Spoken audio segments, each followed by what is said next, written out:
આજે રાજકોટની અંદર વાયબ્રન્ટ ગુજરાત રિજનલ કોન્ફરન્સ અને જેની અંદર વડાપ્રધાન નરેન્દ્ર મોદીના હસ્તે આ કોન્ફરન્સનું ઉદ્ઘાટન કરાશે। બપોરે 1:35 રિજનલ કોન્ફરન્સનું ઉદ્ઘાટન થશે। આજે અને આવતીકાલે 2 દિવસ આ કોન્ફરન્સ યોજાશે। કચ્છ સૌરાષ્ટ્ર ક્ષેત્ર માટેની આ વાયબ્રન્ટ ગુજરાત રિજનલ કોન્ફરન્સ છે, જેમાં કોન્ફરન્સમાં વડાપ્રધાન મોદી ઉદ્યોગકારોને સંબોધન કરશે।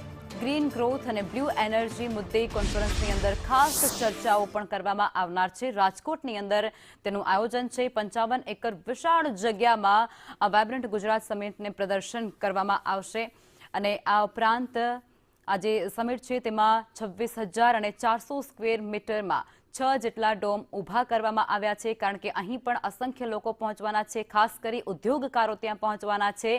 ત્યારે પહેલી એ મુખ્ય ઇનોગ્રેશન હોલ છે તે પણ ત્યાં તૈનાત કરવામાં આવ્યો છે, ત્યાં આયોજન કરવામાં આવ્યું છે તેનું પણ, અને ખાસ બેઠક વ્યવસ્થા પણ ત્યાં ગોઠવવામાં આવી છે, કારણ કે 22 જેટલા દેશોના ડેલિગેટ્સની આ જે કોન્ફરન્સ છે, જે સમિટ છે તેની અંદર હાજરી રહેવાની છે અને તેને જ લઈ અને તૈયારીઓ ત્યાં હાથ ધરવામાં આવી હતી।